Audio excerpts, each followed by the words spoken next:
بسم اللہ الرحمن الرحیم۔ پاکستان سے بہت امپارٹنٹ خبر آ رہی ہے۔ سب سے بڑی خبر یہی ہے کہ انٹرا پارٹی الیکشن کو سبوتاج کرنے کے لیے ایس اکبر بابر، جو کہ فارن فنڈنگ کیس میں بھی مین کریکٹر تھا، کس کے کہنے پہ وہ کر رہا تھا، کیوں کر رہا تھا، یہ سب آپ کو پتہ ہے۔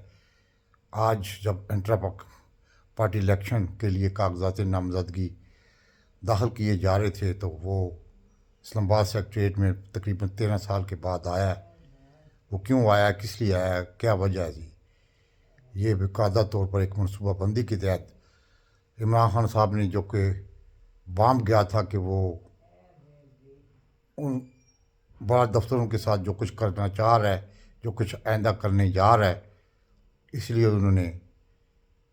یہ فیصلہ کیا کہ گور کو ایز اے چیئرمین نامزد کر دیا۔ لیکن ایک دوسری خبر یہ آ رہی ہے کہ کل رات کو 5 بندوں نے عمران خان صاحب سے تقریباً 3 گھنٹے تک ملاقات کی ہے، اور بخبر ذرائع اور سوشل میڈیا پہ یہ بڑی خبر گرم ہے کہ عمران خان صاحب نے انکار کر دیا۔ ان کو یہ بھی کہا گیا کہ آپ انٹرا پارٹی الیکشن جو کروا رہے ہیں، گور یوتھ کو ہٹا دیں اور ہم اپنا بندہ منتخب کرا لیتے ہیں، تو آپ پارٹی سے علیحدہ ہو کے کچھ عرصے کے لیے ملک سے باہر چلے جائیں۔ اور ان کو بڑی کوشش کی منانے کی، لیکن آخر کار جو منانے آئے تھے وہ خود مان کے چلے گئے ہیں۔ انہوں نے آخر کار یہ لفظ یوز کیے ہیں کہ سر، ہم آپ کے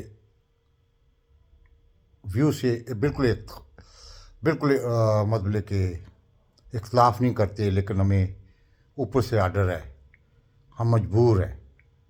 اور عمران خان صاحب نے ان کو انکار کر دیا، اور جس کے بعد آپ سب کو پتہ ہے کہ نیب ریفرنس جو دائر کیا گیا ہے عمران خان صاحب کے خلاف 190 ملین اور القادر یونیورسٹی کا، وہ چیف جسٹس قاضی فیاض عیسیٰ کے اس آرڈر کو بنیاد بنا کے دائر کیا گیا، جس میں انہوں نے یہ ذکر کیا کہ جو منی باہر سے آئی تھی وہ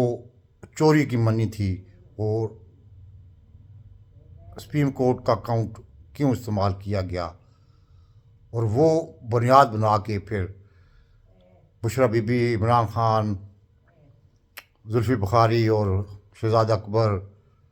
اور مین کریکٹر جو ہیں ملک ریاض ہے اور اس کا بیٹا ہے، لیکن ان کا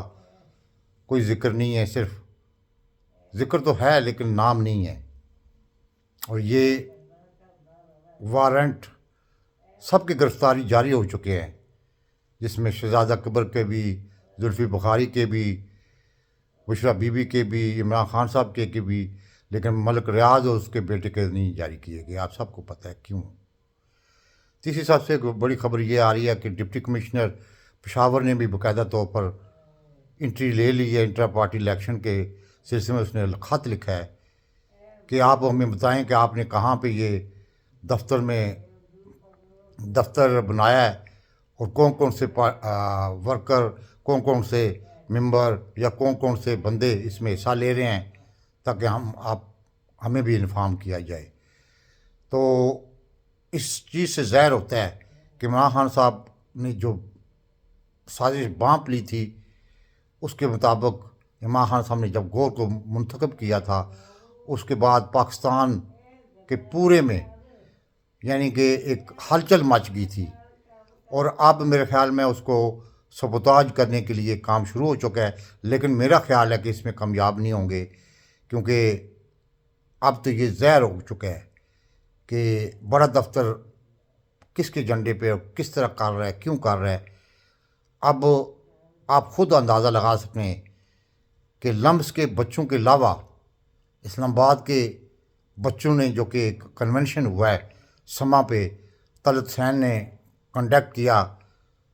اس میں بھی جو بچوں نے مطلب کہ اظہار خیال کیا ہے، یہ بھی پاکستان کی اسٹیبلشمنٹ اور پاکستان کے بڑے دفتر کو سوچنا چاہیے کہ اس ملک میں بچے اتنے اینگری ہو چکے ہیں، بچے اپنے مستقبل کے بارے میں اتنے فکر مند ہیں، بچے اپنے پاکستان کے بارے میں اتنے فکر مند ہے، بچے اپنے مطلب کہ پاکستان سے اعتماد ان کا اٹھتا جا رہا ہے، اور انہیں ایسے ایسے سوال کیے ہیں جیسے لمس کے بچوں نے کیے تھے۔ میرے خیال میں یہ بہت بڑی علامی سچویشن ہے، اس کو سمجھنے کی کوشش کرنی چاہیے۔ جو بھی ہمارے مقدر اعلیٰ ہیں ان کو اللہ تعالیٰ اپنے حفظ و امان میں رکھے، ان کو ہدایت دے، لیکن جو کچھ ہو رہا ہے وہ پاکستان میں ایک پارٹی کو سربراہ کو اور ایک پارٹی کے پر جو ظلم ستم کیا جا رہا ہے وہ ابھی ختم نہیں ہوا، وہ کنٹینیو ہے۔ کل جب الیکشن ہو جائیں گے اس کے بعد کیا صورتحال بنتی ہے یہ بھی کسی کو پتہ نہیں ہے۔ وہ کوشش کریں گے، جو کہ سبوتاژ کرنے کی کوشش کر رہے ہیں، وہ آخری وقت میں بھی وہ کوشش کریں گے، لیکن میرا خیال ہے اب وقت ہاتھ سے نکل چکا ہے، اب مشکل ہو جائے گا، کیونکہ دوسری دفعہ جو ہے نا وہ مطلب کروا رہے ہیں الیکشن۔ پہلے بھی آپ کو پتہ ہے کہ 11 جون کو باقاعدہ طور پر 11 اور 12 کو باقاعدہ طور پر الیکشن کا جو انٹر پارٹی الیکشن اس کے نتائج جمع کروا دیے گئے تھے، لیکن یہ ہے کہ انہوں نے 12-14 صفحات پر مشتمل ایک مطلب کہ صفحات پر مشتمل ایک آرڈر جاری کیا، جس کے تحت کل انشاءاللہ تعالیٰ یہ ہو جائیں گے اور ان کا منہ بھی بند ہو جائے گا، ان کی ساری سازشیں ناکام ہو جائیں گی۔ آگے دیکھیں گے، کیونکہ ان کے ہاتھ میں سب کچھ ہے، طاقت ان کے ہاتھ میں، کچھ بھی کر سکتے ہیں۔ اللہ تعالیٰ پاکستان کا حامی ناصر ہے۔ پاکستان زندہ باد۔